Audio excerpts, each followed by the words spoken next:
revolutionary changes in the society, in the family, in the young generation, old generation.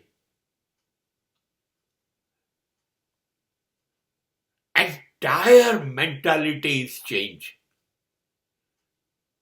ક્રાંતિકારી પરિવર્તનો સમાજમાં, કુટુંબમાં, વૃદ્ધોમાં, યુવાનોમાં, સ્ત્રીઓમાં આવી ગયા છે. સમાજ સતત બદલાઈ ગયો. જે સમાજ 20-25 વર્ષ પહેલા જોયો તો એમાંનું કશું નહીં. અત્યારે ઘરે ઘરે ક્રાંતિ આવી ગઈ છે. હવે વૃદ્ધો બેબસ નથી. વૃદ્ધોએ પોતાની બચતો ભેગી કરી છે, પેન્શન છે, પોતાની મિલકતો ઊભી કરી છે. નહીં, હવે તમારી સામે હાથ લંબાવવા એવું નથી, એવી જગ્યાએ પહોંચી ગયા. યુવાનો માતા પિતાના ખભા ઉપર ભારરૂપ બન્યા નથી. સ્કૂલમાં ભણતા, કોલેજમાં ભણતા હોય ત્યારથી નોકરી શરૂ કરી દે છે. પોતાના મોજ શોખ પોતાની જાતે પોષે છે. પોતાનો શિક્ષણનો ખર્ચો પોતે ઉપાડે. બહુ જ ઝડપથી 20 વર્ષ પહેલા તો કમાતા થઈ જાય છે અને સ્થિર થઈ જાય છે. દીકરીઓ, યુવતીઓની વાત કરું, એ બી નાની ઉંમરથી નાનકડા શિક્ષણની સાથે નાનકડી નોકરી કરે, પોતાની બચતો કરે, પોતાનું વાહન, પોતાનું સુખ સગવડ. અને મોટાભાગની દીકરીઓ તો પોતાનો લગ્નનો ખર્ચો પણ પોતે જ પ્લાન કરી કાઢે છે, માતા પિતા ઉપર નહીં. સમાજ બદલાતો જાય છે. માતા પિતાને પણ નિરાંત, સંતાનોને પણ નિરાંત, પતિ પત્નીને પણ નિરાંત. કેમ કે બંને જણા કમાતા થાય છે, બેસી કોઈ નથી રહેતું. આર્થિક રીતે બંને છેડા કરંટ મારે. દરેક જણને એવું છે, મારું પોતાનું માલિકીનું એક ઘર હોવું જોઈએ, મારી પાસે 2 વ્હીલર તો હોવું જ જોઈએ, 4 વ્હીલરનું પણ હોવું જોઈએ. ચલો ને, ડાઉન પેમેન્ટ ભરીને હપ્તા લઈ લઈએ.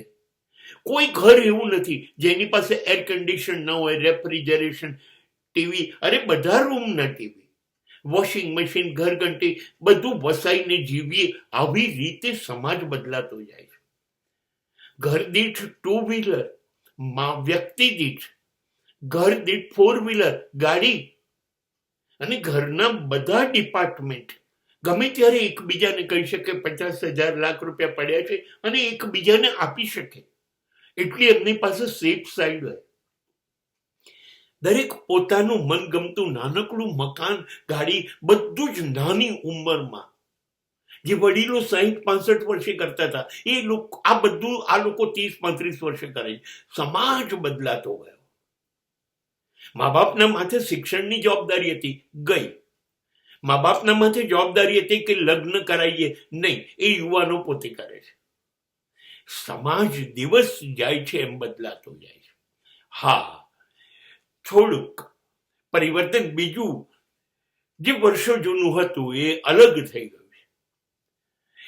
એ છે કે મા બાપ અને બધા સંતાનો પરણે પછી પણ ગમે તેમ ભેગા રહેતા હતા, નહીં, એ અલગ થઈ ગયું. એ જુદું થઈ ગયું. મા બાપ ક્યાંક જુદા રહેતા હોય છે.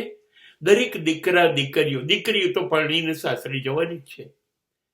દીકરાઓ પણ અલગ પત્ની અને બાળકો સાથે નાનકડું ઘર, પણ બધા અલગ સંયુક્તના બદલે વિભક્ત કુટુંબોની વ્યવસ્થા પણ સમાજમાં આવી ગઈ. પણ એનો અર્થ એ નથી કે આ લોકો એકબીજાથી તૂટી ગયા, છૂટી ગયા, વેરાઈ ગયા. ના, હા, પોતાની સગવડ માટે બધા અલગ અલગ થયા છે, પણ બધા જોડાયેલા છે.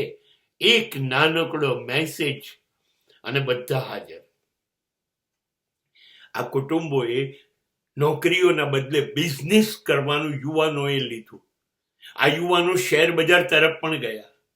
આ યુવાન દીકરીઓ અને દીકરાઓ અરે થોડુંક ભણીને બેંક લોન વગેરે આમ તેમ કરીને પરદેશ જતા રહ્યા. કોઈ અમેરિકા ગયું, કેનેડા ગયું, ઓસ્ટ્રેલિયા ગયું, ન્યુઝીલેન્ડ ગયું, અને પૈસા ડોલરમાં છાપવા માંડ્યા. અને એના કારણે એમની સમૃદ્ધિ ઇન્ડિયામાં, ભારતમાં વધવા માંડી. પરદેશથી પણ પૈસો ખેંચી લાવવા માંડ્યા. અને કેટલા બધા લોકો ધીરે ધીરે પરદેશમાં પણ સ્થિર થઈ ગયા, ત્યાં પણ મિલકતો વસાઈ દીધી. તો સમાજ બદલાતો જાય છે. જે પેલું આર્થિક ભીંસ, અકળામણોથી જીવતું કુટુંબ, આ બધું ગાયબ થઈ ગયું છે. અને આ બધું જ સારું છે. પૈસા બોલતા હૈ,